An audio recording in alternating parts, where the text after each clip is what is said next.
인생이라는 제목으로 여러분과 좀 말씀을 나누겠습니다. 오늘 본문은 여러분들이 오늘 이제 구역 모임을 하실 때 2부 마치고 구역 모임을 하실 때 나누실 본문의 일부입니다.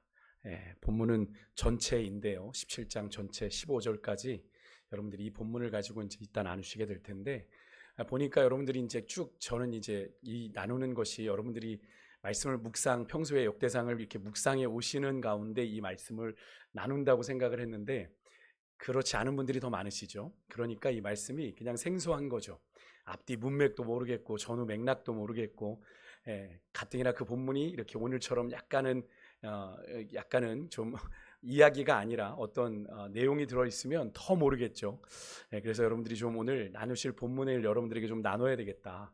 오늘 설교를 통해서 여러분들이 나누실 본문을 좀 먼저 정리되어 들으시면 여러분들이 구역 모임 안에서 좀 나눌 이야기가 좀 그래도 더 풍성해지지 않을까 기대하며 오늘 말씀을 좀 준비했는데요. 오늘 본문은 다윗이 70년 이상 잃어버린 채 방치되었던 하나님의 언약궤를 예루살렘으로 우여곡절 끝에 운반해 오죠. 우사 사건도 있었고, 그렇게 어렵사리 가져온 언약궤가 오늘 성경에 보니까 휘장 아래, 장막 아래, 텐트 아래 있었다라고 하는 그런 배경으로 시작을 합니다. 그런데 다윗은 지금 어떤 형국이냐면, 지금 두로왕 히람이 보낸 아주 질 좋은 백향목과 목수 석수의 노동으로 인해서 아주 화려한 백향목 궁에 거하고 있어요.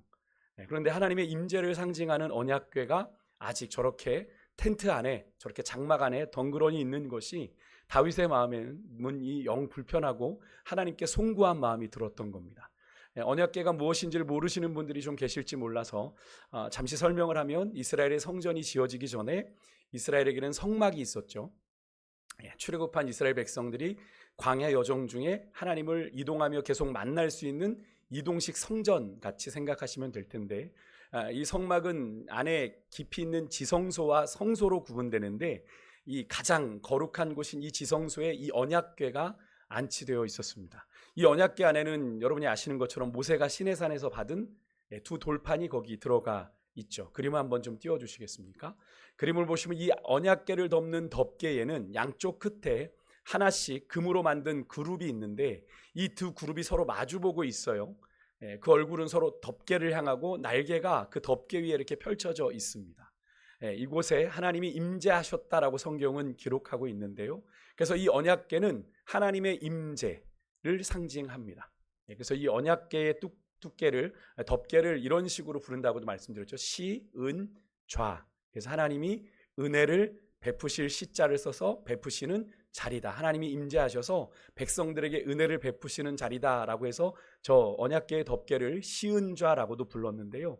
그래서 오늘도 우리가 불렀죠. 함께 마지막 불렀던 주의 움직이는 교회 찬양 가사 가운데 뭐가 있었어요? 구름 날개 사이에 임하신 것처럼 내 위에 임하소서라는 그 찬양의 가사가 바로 여기에 기인한 겁니다. 저 언약궤 그룹 사이에 하나님 임하셨는데, 그렇게 하나님 임하셨던 것처럼 내 위에도 임하여 주십시오라고 하는 고백이 담겨 있는 거죠. 그 찬양의 가사가 이런 의미가 있는데요. 그렇게 하나님의 임재가 있는, 하나님이 임재하시는 그 언약궤가 어떻게 보면 하나님이 계시는 장소인데 그냥 이렇게 텐트에, 장막에 있는 것이 다윗이 마음이 너무 좋지 않았던 겁니다. 이런 거죠. 여러분, 우리가 서울에 와서 자녀들은 좋은 집에서 그래도 좀 안락한 곳에서 살고 있는데 부모님이 비가 새고 곰팡이가 피고 허름한 집에 살고 계시면 늘 자녀들의 마음이 쓰이겠어요? 안 쓰이겠어요? 안 쓰이면 불효자겠죠. 네, 그죠? 늘 쓰입니다. 부모님이 잘 계실까? 이렇게 폭우가 내리는 이런 때면 부모님 집은 안전할까? 무슨 일이 없을까 하는 그런 염려가 드는 것이 좀 그런 마음과 비슷하지 않을까 생각이 되는데요. 그래서 다윗은 이 언약궤를 안전하게 모셔둘 집을 짓고 싶었습니다. 하나님의 집, 뭐죠? 성전을 건축하려고 하는 거룩한 열망을 품게 돼요. 그런데 이런 다윗의 마음은 우리가 두 가지로 좀 해석해 볼 수 있는데, 하나는 조금 전에 말씀드린 것처럼 하나님을 향한 진심 어린 마음이에요. 하나님의 임재를 상징하는 언약궤가 그냥 저렇게 바깥에 텐트 친 그 장막 안에 덩그러니 있는 것을 두고 볼 수 없는 하나님을 향한, 하나님 아버지를 향한 다윗의 따뜻한 마음이죠. 너무 마음에 걸리는 거예요. 하나님을 존귀하게 여기는, 하나님을 하나님답게 제대로 모시고 싶은 거룩한 믿음의 열망이 다윗에게 있었던 걸 우리가 볼 수 있는데요. 하지만 또 한편으로는 이런 다윗의 생각이 사실은 하나님에 대한 오해에서 나온 생각이죠. 다윗이 하나님이 어디에나 계시는 하나님의 편재하심 또 하나님의 전능하심을 제대로 인식하지 못한 데서 나온 오해에서 나온 생각입니다. 하나님은 어떤 건물이나 어떤 장소에 제한되거나 갇혀 계신 분이 아니시죠. 그런데 우린 이런 오해를 다윗도 하지만 오늘날에도 그렇게 오해하고 있는 분들이 종종 있습니다. 교회를 다니시는 분들인데도 하나님은 교회나 계시지 내가 사는 이 세상에는 안 계신 것처럼, 물론 세상에 워낙 불의가 득세하니까 하나님이 계시다면 이럴 수 있을까라는 생각이 들어 하나님은 여기에 계시지 않다라고 오해하는 분들이 계세요. 주님은 예배당, 교회나 계시다, 하나님을 그렇게 제한하여 이해를 하다 보니 우리의 삶이 하나님께 드려지는데 상당히 걸림돌이 됩니다. 근데 그렇지 않죠. 하나님은 이 세상 어디에나 계시고 하나님은 특별히 당신의 택한 백성을 당신의 거처로 삼으시는 분이죠. 그래서 사도 바울이 고린도전서 3장 16절에 이렇게 말했습니다. 너희가 하나님의 성전인 것과 하나님의 성령이 너희 안에 계신 것, 이렇게 이야기한 겁니다. 너희 안에 계시다라고 말하고 있는 거예요. 여러분, 하나님의 임재는 어떤 특정한 건물, 특정한 장소에 제한되지 않습니다. 하나님의 백성과 공동체 가운데 임하시는 하나님이시고, 그렇게 하나님의 성전된 자들을 통해 하나님이 그 성전된 자들이 하나님을 경외하고 또 하나님을 동행하는 삶을 살기를 원하시는데요. 이 사실은 이제 뒤에 이어지는 하나님의 말씀에서도, 하나님의 응답에서도 우리가 한 번 더 확인할 수 있습니다. 다시 본문으로 돌아와서 그런 다윗 왕의 심정을, 어쩌면 푸념 같은 심정을 들은 나단 선지자가 왕에게 이렇게 말합니다. 2절에 보니까 하나님이 왕과 함께 계시니 마음에 있는 바를 행하소서. 무슨 말입니까? 왕의 뜻을 지지하는 겁니다. 왕의 뜻을 저도 지지합니다. 옳으신 생각입니다. 이보다 더 좋을 수 없는 상황이죠. 왕의 마음도 그러한데 하나님의 종인 선지자까지 그렇게 응원을 해주니 이제는 일사천리로 일을 진행하면 될 것 같은데, 하나님의 응답은 어떠했을까요? 근데 이 상황 속에서 다윗 왕과 나단 선지자가 놓친 것이 하나가 있습니다. 뭘까요? 바로 정작 이 언약궤에 임재하시는 이 고민의 답이 되시는 하나님의 뜻을 묻지 않았다는 거죠. 사실 다윗이 70년 넘도록 방치되어 있었던 이 언약궤를 예루살렘 성으로 옮겨온 이유 중에 하나가 역대상 13장에 보면 거기에 임재하시는 하나님의 뜻을 묻기 위함이었습니다. 왜냐하면 그 전에 있었던 사울이 하나님께 묻지 않아, 그죠? 계속 불순종함으로 결국 하나님께서 그를 폐위시키셨잖아요. 그러니까 다윗이 그것을 알았기 때문에 나는 하나님께 물을 거야, 하나님께 묻는 왕이 될 거야. 그래서 하나님의 임재를 상징하는 언약궤를 예루살렘 성전으로 가져왔던 것이거든요. 근데 그 언약궤와 관련된 문제를 정작 하나님께 묻지 않는 어처구니 없는 실수를 지금 다윗이 범하게 된 겁니다. 다윗은 왕이니까 그냥 고민했다고 하더라도 최소한 그 옆에서, 그 곁에서 다윗의 신앙을 돕고 있는 하나님의 선지자인 나단은 그래도 왕이시여 왕의 마음이 너무나 귀하십니다만 그 마음을 하나님이 어떻게 받으실지 하나님께 물어야 되지 않겠습니까? 라고 여쭈어야 됐는데 그러지 않고 그냥 막연하게 왕의 생각을 지지했던 거죠. 좋아 보이니까. 물론 정황상, 지금 다윗이 처한 정황상 충분히 그런 생각을 가질만 합니다. 이 사건을, 이 동일한 사건을 기록하고 있는 사무엘 하로 가면 거기 7장 1절에 이 사건의 배경이 이렇게 소개되고 있어요. 지금 다윗의 이 이스라엘의 형편인데 우리 같이 한번 읽어볼까요? 같이 읽겠습니다. 시작. 여호와께서 주위의 모든 원수들을 무찌르사 왕으로 궁에 평안히 살게 하신 때에, 이렇게 되어 있습니다. 그러니까 왕이, 지금 다윗이 지금 성전을 짓고 싶은 마음이 든 때가 어느 정도 이스라엘 주변이 정리가 된 상황입니다. 하나님께서 이스라엘 다윗이 이끌고 가는 곳마다 승승장구하게 하셔서 다 이기게 하셨거든요. 그래서 단에서 브엘세바까지 정말 하나님이 약속하신 그 약속의 땅을 다 차지했습니다. 그러니까 어지간해선 다윗을 넘보는, 이스라엘을 넘보는 대적이 없었어요. 한마디로 하나님께서 태평성대를 주신 거죠. 그러니까 이제 그런 데다가 다윗은 왕궁도 다 지었어요. 평안히 그 안에 거할 때니 다윗이 참 그래도 감사한 것이 이 정도 살게 되면 우리는 어떻게 돼요? 이 평안을 좀 누려볼까? 하나님 온데간데 없어지는데 다윗은 거룩한 마음을 품습니다. 하나님의 집이 저렇게, 하나님의 언약궤가 저렇게 있는데 내 마음이 너무 불편한데, 그래서 성전을 짓고자 하는 마음을 가진 이 전혀 이상하지 않은 상황입니다. 오히려 다윗이 이런 생각을 가진 것이 너무나 당연한 것처럼 보이는 것이 사실인데, 그러니까 하나님의 선지자인 나단도 그런 다윗의 생각에 적극적으로 동의할 수밖에 없는 거죠. 이런 태평성대에 하나님을 위한 성전을 지으신다지요, 너무나 좋은 생각이십니다 라는 그런 마음으로 하나님께 묻지도 않고 그런 다윗의 생각에 적극적인 지지를 보냈던 겁니다. 그렇다면 여러분, 하나님의 응답은 어떠했을까요? 하나님의 응답도 이들의 생각과 동일했을까요? 3절에 보니까 그 밤에 이런 표현으로 시작을 합니다. 하나님이 조금도 지체하지 않으세요. 조금도 지체하지 않으시고 나단 선지자를 불러 나단 선지자에게 말씀하러 오십니다. 4절에 보니까 여호와의 말씀이 너는 내가 거할 집을 건축하지 말라, 이렇게 너무나도 분명하고 단호하게 하나님은 거절하십니다.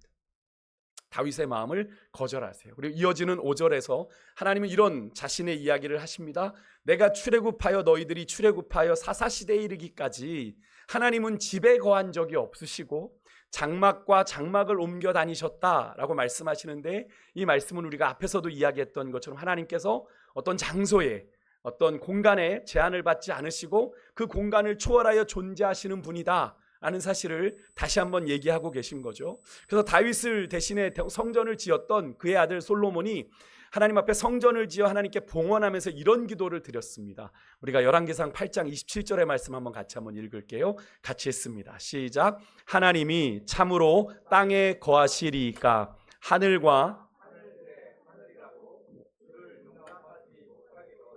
하물며 건축한 이 성전이오리이까. 아멘. 솔로몬은 하나님이 어떤 분이신지를 분명히 인지하고 있었습니다. 하나님은 성전에만 거하시고 성전에만 머무시는 분이 아니다라는 사실을 솔로몬은 분명히 알았던 거죠. 사실 성막이든 성전이든 온 세상 만물을 창조하신 창조주 하나님을 담기에는 사실은 어이가 모자란 것이 사실이죠. 그래서 하나님은 당신께서 출애굽 이후부터 사사시대에 이르도록 성전을 원한 적도 없고 지금도 원하지 않는다는 사실을 6절에 이야기하세요. 그렇다면 여러분, 왜 하나님은 왜 그렇게 불필요해 보이는, 이스라엘에게 굳이 필요 없어 보이는 성막을 지으라 명하시고 하나님의 임재가 있는 언약궤를 그곳에 두라고 말씀하신 걸까요? 하나님이 가오 잡으시려고 한 걸까요? 그것은 오직 하나님께서 이스라엘 백성들의 삶에 함께하고 계심을 가시적으로 보여주시기 위함입니다. 왜 그렇습니까? 우리 인간은 눈에 보이는 것으로 확인되는 존재니까, 확인하는 존재니까. 보여야 믿잖아요. 보여야 알잖아요. 그래서 광야 여정 내내 하나님께서는 이스라엘과 함께하고 계심을 어떻게 보여주셨죠? 성막에 구름이 덮이고 또 구름 가운데 불기둥으로 임하셔서 하나님이 그들 가운데 임재하여 함께하고 계심을 계속 보여주셨던 것 아닙니까? 그렇게 다윗의 하나님의 성전을 향한 마음은 하나님의 거절로 그렇게 무산되는데요, 그렇게 다윗과 나단 선지자의 섣부른 판단은 틀리고 말아요. 여러분, 오늘 이 다윗의 경우를 우리가 잘 보면 우리가 하나 깨닫게 되는 건, 아무리 하나님을 위한 일이라고 하더라도 그래서 하나님이 용납하시겠지, 하나님이 받아들이시겠지 하는 그런 일들, 여러 가지 정황상 당연하다고 하더라도 하나님의 뜻과 사람의 생각이 다를 수 있다라는 것을 우리가 알아야 됩니다. 그래서 당연해 보이는 일이라고 하더라도 여러분, 지레짐작하지 말고 하나님의 뜻을 여쭤봐야 되는 거예요. 오늘 다윗과 나단 선지자가 그것을 놓쳐버린 거죠. 너무나 당연했으니까. 하나님의 집을 짓는다는데 하나님이 거절하시겠어? 이보다 더 좋은 뜻이 없으니 선지자마저도 그 왕의 뜻을 지지했던 것 아니겠습니까? 그런데 하나님께서는 그 밤에 오래 기다리지 않았는데 그 대화를 나눴던, 다윗과 나단 선지자가 대화를 나눴던 그 밤에 나단 선지자를 찾아와서 당신의 뜻을 알리신 거죠. 그렇다면 여러분, 우리가 주님의 뜻을 알아야 되는데, 신앙생활하면서 우리가 주님의 뜻을 알고 싶어 한다라고 얘기하는데, 여러분, 우리가 주님의 뜻을 어떻게 알 수 있을까요? 사실 우리가 이 질문 전에 저는 우리가 좀 먼저 생각할 것이 있는데요, 여러분, 우리가 주님의 뜻인 줄 알게 되면 우리가 여러분 그 주님의 뜻에 전적으로 순종할 것인지를 먼저 물어봐야 됩니다.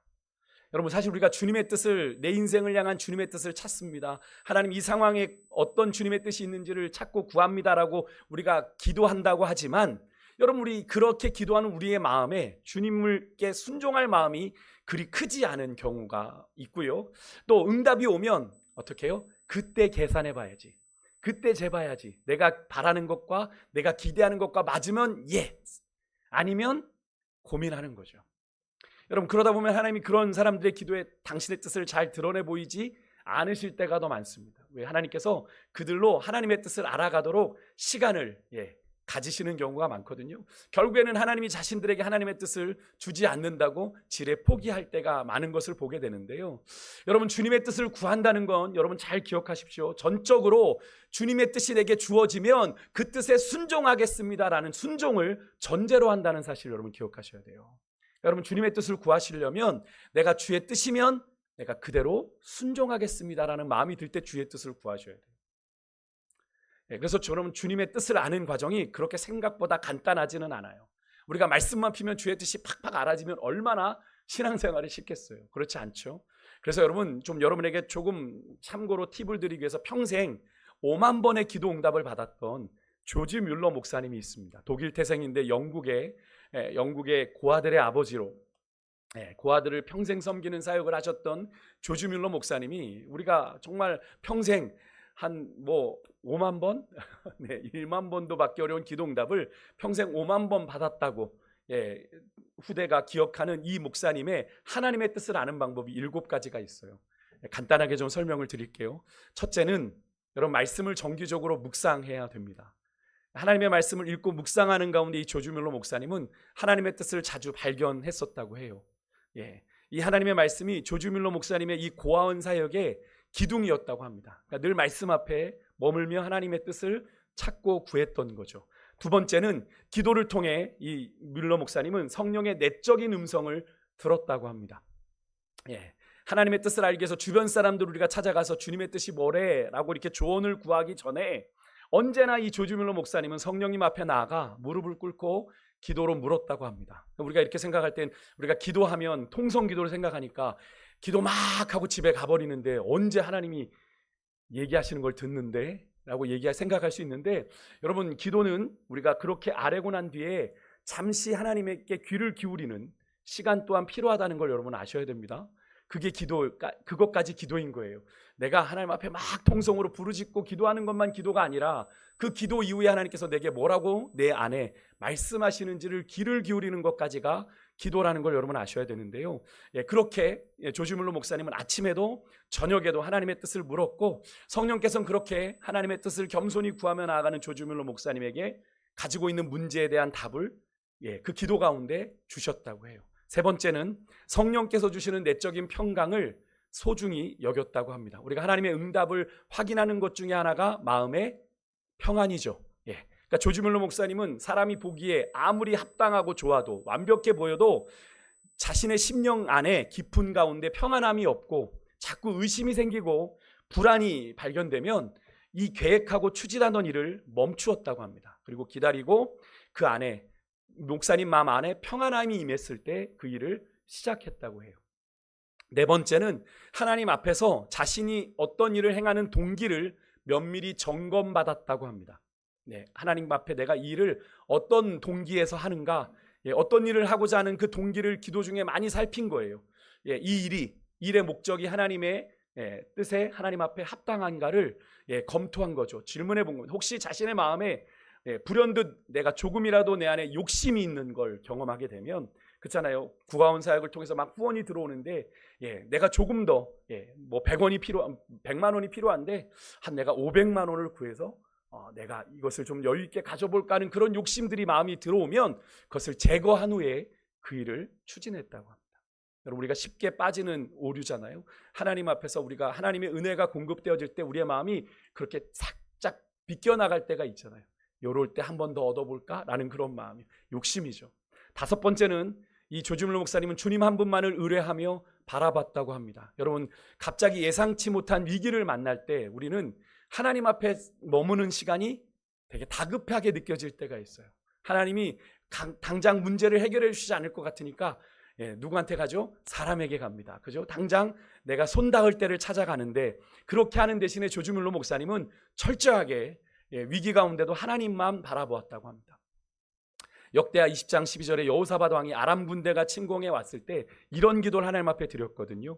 여기 보시면 내가 어떻게 할 줄도 주님 알지 못하고 오직 주만 바라보나이다 기도했던 것처럼 조지물로 목사님은 저 말씀을 붙잡고 하나님 내가 어떻게 할지 모릅니다. 내가 주님만 바라봅니다. 주님 도와주십시오. 기도했을 때 하나님께서는 조지물로 목사님에게 정말 필요한 물건들을 기적같이 공급해 주셨다고 해요. 특별히 내일 아이들 먹을 고아 아이들을 먹일 빵이 없을 때 하나님 기도하면 새벽같이 하나님께서 아침에 그것을 가져다 주시는 것들을 경험한 거죠. 6번째는요, 이 조지물로 목사님은 성령 안에서 이 일들을 진행했습니다. 여러분, 우리가 주님의 뜻을 딱 알려주시면 그 일을 진행하는 건 내 임의대로 할 때가 많습니다. 그죠? 하나님의 뜻과 상관없이 하나님의 뜻이 오케이 사인 떨어졌으니까 일사천리로 달리는 거죠. 내가 세운 계획대로. 근데 조지물로 목사님 그렇게 하지 않으십니다. 내가 일을 진행하는 것도 하나님께 계속 물으며 성령님과 함께 나아갔다라고 하는 거죠. 마지막 7번째는요, 하나님의 손길을 주의 깊게 바라봤다고 합니다. 하나님은 이 세상을 주관하시고 다스리시는 분이기 때문에 때로는 우리가 하나님의 뜻에 합당하지 않을 때는 어떻게 해요? 하나님께서 환경과 상황을 통해 우리의 걸음을 막으실 때가 있잖아요. 그죠?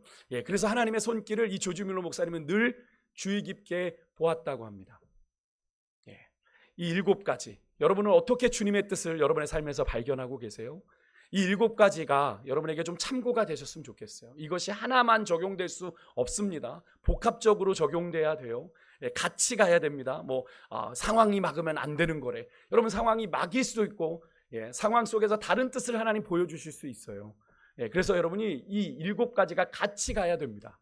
결국에는 말씀과 기도가 같이 가야 되고 하나님과 함께 그 일들을 진행해 나갈 때 하나님의 뜻을 알게 되는 거죠. 그러니까 떡하니 우리가 여러분 기도도 안 하면서 내가 말씀 성경 딱 피면 하나님의 뜻을 알게 해주실 것 같으세요? 근데 여러분, 그게 하나님의 뜻인지 어떻게 아실 거예요? 우리가 평소에 하나님과 관계가 없으면 성경을 봐도 그게 나를 향하신 하나님의 뜻인지 알지 못합니다. 하나님과의 관계가 있어야 돼요. 그래서 조지물로 목사님은 날마다 말씀을 묵상하며 하나님과 친밀한 관계 속에 머물렀던 겁니다. 그 말씀을 통해서 하나님의 뜻이 늘 뭔지를 알고 있었기 때문에 그 길을 선택해서 이게 하나님의 뜻인가를 알 수 있었던 거죠. 여러분, 우리가 하나님의 뜻인 줄 알려주면 내가 알아볼 것 같지만 여러분, 하나님과 평소에 관계가 없으면 하나님의 뜻을 모르는 거예요. 그러니까 제가 종종 말씀드렸죠. 하나님의 우리가 얘기하셔도 우리가 못 알아듣는 경우가 더 많이 있다. 그러니까 여러분, 우리가 하나님의 뜻을 찾고 구할 땐 내가 하나님과의 관계가 회복되는 게 먼저입니다. 그래서 하나님 관계 안에 머물 때 하나님의 뜻이 주어져도 내가 알 수 있고 깨닫게 되는 거예요. 여러분, 오늘 조지밀로 목사님의 이 7가지 주님의 뜻을 아는 법을 제가 간단하게 오늘 여러분 구역교재 뒤에 적어드렸는데요. 여러분 한 번씩 여러분의 뜻을 한번 적용해 보십시오. 여러분 한번 이렇게 적으며 적용해 보세요. 여러분의 삶을 향하신 우리 주님의 정말 기뻐하시고 온전하시고 선하신 뜻이 무엇인지를 잘 분별하셔서 여러분을 향하신 하나님의 뜻 아름답게 이뤄가는 인생들 되시기를 주의 이름으로 축복합니다. 다시 본문으로 돌아서 7절 이하에 보면요, 하나님은 다윗의 성전을 향한 이 마음을 거절하는 대신에 다윗을 위한 하나님의 특별한 약속을 주십니다. 다윗이 하나님을 위해서 뭔가를 하려고 했는데 그게 아니래요. 하나님이 다윗을 위해서 또 다른 의미의 집을 지어 주셨음을 말씀하십니다. 7절에서 9절 좀 길게 있는데 여러분 나중에 좀 읽어보시고 좀 요약해서 말씀드리면, 하나님은 다윗이 목동이던 시절에 그를 데려다가 하나님이 이스라엘의 주권자로 삼으시고 그가 어디로 가든지 함께 하셔서 그의 모든 대적들을 멸하셨다라고 말씀을 하십니다. 여러분, 이 얘기는 뭐겠어요? 다윗이 몰랐지만 하나님께서는 다윗이 하나님을 알기도 전에, 하나님을 제대로 인지하기도 전에 하나님의 뜻이 다윗에게 있었다라는 걸 이야기하는 거죠. 다윗의 인생이 여기까지 이르게 된 것, 들에서 양을 치던 그 어린 소년이, 볼빨간 어린 소년이 이 왕위의 자리에 오르게 된 것, 하나님이 먼저 베푸신 은혜 때문이었다라는 걸 이야기하고 계시는 거죠. 그러면서 그 하나님께서 내가 이제는 너의 이름을 세상에서 존귀하게 해주겠다 라고 말씀하시며, 이스라엘이 이제 너가 다스리는 이 이스라엘이 유리 방황하는 자들이 아니라, 방황하는 민족이 아니라 한 곳에 정착해 다시는 옮겨 다닐 필요가 없도록 하나님께서 그렇게 만들어주시고 모든 대적들을 다윗에게 복종하게 하심으로 다윗을 위해 한 왕조를 세우시겠다 하는 약속을 하십니다. 이 하나님의 말씀에는 뭐가 담겨 있어요? 다윗을 향한, 다윗이 미처 꿈꿔보지도 못한 하나님의 원대한 계획, 하나님의 약속이 담겨 있는 걸 우리가 볼 수 있죠. 다윗이 하나님을 위해 무언가 마음을 쓰는 것 같았지만 오히려 하나님은 다윗이 생각지도 못한 그래서 다윗의 인생에 먼저 개입하셔서 다윗과 지금까지 함께 오셨고 다윗을 위해 일해 주심으로 그로 인해서 놀라운 일을 이루어 주셨고 여전히 그 일은 아직 끝나지 않아 여전히 그 일을 이루어가고 계시다라는 걸 말씀해 주신 거죠. 다윗은요 그저 하나님을 위해 성전이라고 하는 건물 하나 지으려고 했지만 하나님은 다윗을 위한 감히 상상치도 못하는 원대한 계획을 가지고 그의 인생의 집을 지금까지 지어 오셨고 지금도 여전히 그 집을 지어가고 계시다라는 걸 보여주신 거죠. 여러분 그래요. 이렇게 하나님의 역사는 우리 인간의 힘으로 이루어지는 것 같아 보입니다만 그렇지 않습니다. 우리 인간이 감히 상상할 수 없는 하나님의 전적인 은혜로 이루어진다는 사실을 여러분 믿으시기 바랍니다. 내가 이루는 것 아니에요. 하나님의 은혜로 이루어지는 거예요. 여러분 우리의 인생 또한 그러하지 않습니까? 내가 하나님 앞에 드린 것이 많아 하나님 앞에 헌신한 것이 많아 우리 인생이 여기까지 이렇게 온 거예요? 그 대가로 받은 거예요? 아니죠. 하나님이 우리의 인생 가운데 베푸신 그 큰 은혜가 있어서 우리를 택정하시고 작정하시고 우리를 인도하시고 우리를 돌보아 주셔서 우리를 여기까지 인도하셨기에 우리가 여기까지 온 것이지 우리가 하나님을 위해서 뭔가를 했기 때문에 우리의 인생이 여기까지 온 것이 아니에요. 아니에요. 여러분 그것을 꼭 기억하시길 바랍니다. 하나님께서는 다윗의 간절한 소원인 이 성전 건축은 오늘 본문 거절하셨지만 11절 12절에 보면 다윗의 씨 아들 중에 하나가 그 일을 할 것이라고 말씀하는데 여러분 잘 아시죠? 성전을 지은 솔로몬 그의 아들 솔로몬 그 아들의 왕위를 하나님이 견고하게 하시겠다라고 거듭 약속을 하시면서 13절에 이런 약속을 주세요. 내가 그의 아버지가 되고 그는 나의 아들이 될 거다라는 말씀을 하시는데 여러분 아무리 못나도 아들이 못나도 포기하는 아버지 없죠. 이 약속만큼 확실한 약속이 있습니까?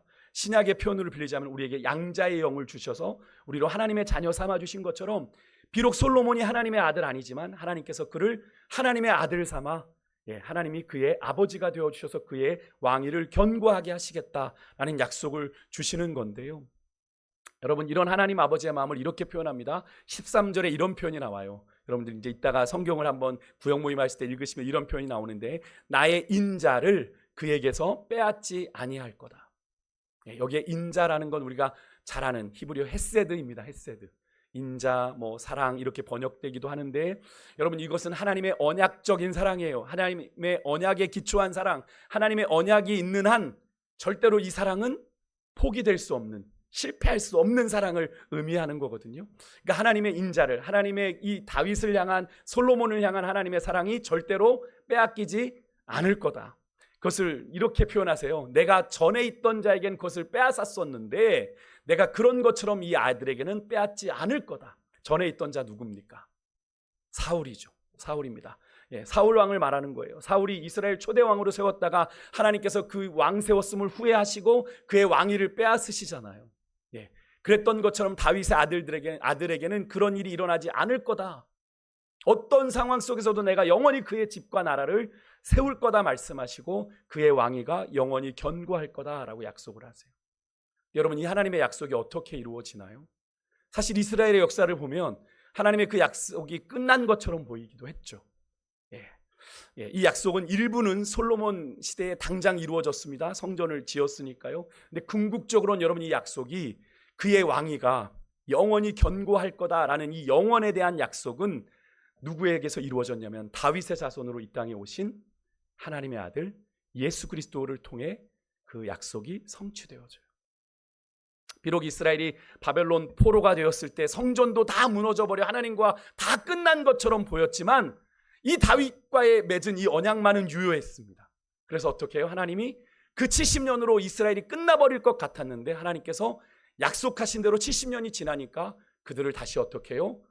고레스를 이스라엘의 왕이 아닌 고레스를 내 종이라 부르시며 그를 통해 이스라엘 백성들이 고국 땅으로 돌아오게 하시고 여러분 그곳에서 다윗의 자손으로 오시는 메시아 예수 그리스도가 탄생하게 하셨던 것을 우리가 보게 되지 않습니까? 여러분 인간적으로 볼 땐 끝난 것처럼 보였는데 하나님은 포기하지 않으셨어요. 그렇게 하나님의 약속이 예수 그리스도로 말미암아 온전히 성취될 때까지 이스라엘의 역사는 제가 그런 말씀드렸죠. 구약의 역사는 실패의 역사다. 끊임없이 하나님을 배반하고 하나님을 배신하고 하나님을 떠난 역사다. 그렇게 하나님을 떠났는데도 하나님은 그들을 포기하지 않아요. 바벨론 포로 같은 70년의 우여곡절의 시간이 그렇게 많았지만 하나님의 약속은 실패하지 않았고 하나님이 작정하신 그 완벽한 때에 메시아 예수 그리스도를 이 땅에 보내심으로 그 약속을 온전히 이루신 것을 우리가 보게 되는데요. 여러분 이 사실을 믿으시기 바랍니다. 하나님의 약속은 하나님이 이루셨어요. 마찬가지로 우리의 삶 속에서도 하나님의 약속이 즉각적으로 이루어지지 않을 때가 있죠. 하나님 그토록 바랬는데. 근데 여러분 하나님의 변치 않는 언약을 믿으시길 바랍니다. 인내하시길 바랍니다. 하나님께서 주시는 약속이 여러분 우리의 시간에 이루어지는 것이 아니라 누구의 시간에요? 하나님의 완벽한 시간에 이루어질 것을 기대하며 우리는 인내하며 믿음의 길을 담대히 걸어가야 될 줄 믿습니다. 우리가 아까 찬양한 것이요, 우리 안에 착한 일을 시작하신 이가 그 일을 이루시는 그날까지 그 끝까지 우리의 걸음을 인도하실 것을 여러분 믿으시기 바랍니다. 우리가 실패할 수 있어요. 넘어질 수 있어요. 하나님의 조건에 우리는 턱없이 부족해요. 그래서 하나님의 뜻을 이룰 수 없는 연약한 존재지만 우리가 주의 약속을 붙잡고 인내하며 걸어갈 때 우리의 삶에 주의 뜻이 이루어지게 됨을 믿습니다. 말씀을 정리할게요. 오늘 이야기는 다윗이 하나님을 위해 집을 지어드리겠다라고 했을 때 하나님이 오히려 다윗을 위해 집을 세우시겠다라고 언약하시는 내용이에요. 같은 집이란 단어를 썼지만 집의 개념이 좀 달랐죠. 하나님이 말씀하시는 집은 단순한 건물이 아니라 다윗 자손을 통한 영원한 언약을 세우시겠다라는 거죠. 궁극적으로는 다윗의 자손으로 오신 메시아 예수 그리스도를 통해 언약 공동체를 세워 이 세상을 구원하는 당신의 사역을 이루어 가시겠다. 너의 자손을 통하여 그 약속을 주신 건데요. 이 사실은 오늘 영적 이스라엘 백성으로 살아가는 우리들에게까지 이어졌어요. 그래서 오늘 본문은 사실 다윗의 하나님을 향한 뜻 이전에 다윗을 향한 하나님의 뜻이 먼저 있었고, 여러분 그 뜻이 다윗의 자손 예수 그리스도를 통해 온전하게 이루어졌는데, 여러분 이 사실은 우리에게도 마찬가지인 걸 여러분 아시나요? 우리가 먼저 하나님을 사랑한 것이 아니라 하나님이 먼저 우리를 사랑하신 거죠. 우리가 아직 죄인 되었을 때에 하나님께서는 자기 사랑하는 아들을 주심으로 말미암아 하나님께서 우리에 대한 사랑을 확증하셨다라고 로마서 5장 8절은 우리에게 이야기하고 있지 않습니까? 우리가 아직 하나님을 알기도 전에 하나님은 우리를 선택하셨고 하나님의 선한 도구로 하나님의 뜻을 이루는 도구로 삼으시고자 우리를 부르셔서 오늘 우리가 이 자리에 있다라는 사실을 여러분 기억하셔야 돼요. 우리의 노력과 수고로 우리가 여기까지 온 게 아니라 하나님의 은혜로 여기까지 오셨다라는 걸 여러분 기억하셔야 돼요. 그렇게 먼저 주신 하나님의 택하신 은혜로 말미암아 우리는 예수 그리스도로 말미암아 구원받았는데요. 여러분 우리도 이제 그렇게 구원받은 우리도 오늘 하나님께서 주신 그 다윗에게 주신 그 영원한 언약에 여러분 동참하게 되었는데, 여러분 어떻게 동참하나요? 우리는 예수 그리스도로 말미암아 구원받은 존재이기에 이 다윗에게 주신 이 언약에 동참하게 되었는데, 여러분 다윗을 통해 세상을 구원할 메시아가 이 땅에 오셔서 세상을 구원할 구원의 문을 열어놓으신 것처럼 하나님은 그렇게 다윗처럼 부르심 받은 여러분 한 분 한 분을 통해 당신의 살아있는 거룩한 성전을 삼아 이 세상을 향한 하나님의 뜻, 이 세상을 구원코자 원하시는 하나님의 뜻을 이루고자 하신다라는 사실이에요. 여러분이 얼마나 귀중한 존재인지가 느껴지십니까? 하나님은 여러분 한 분 한 분을 통해 주의 거룩한 성전을 삼아 이 세상을 구원하길 원하신다고요. 그래서 여러분 한 분 한 분은 절대로 대충 우연처럼 사는 존재가 아니라 창세전부터 계획된 하나님이 거하시는 성전된 소중한 존재라는 사실을 여러분 기억하셔야 되는데요. 여러분 이 시간 옆에 계신 분들하고 좀 인사할까요? 당신 그런 존재랍니다. 한번 인사하겠습니다. 한 번 더 인사할게요. 알고 계셨어요?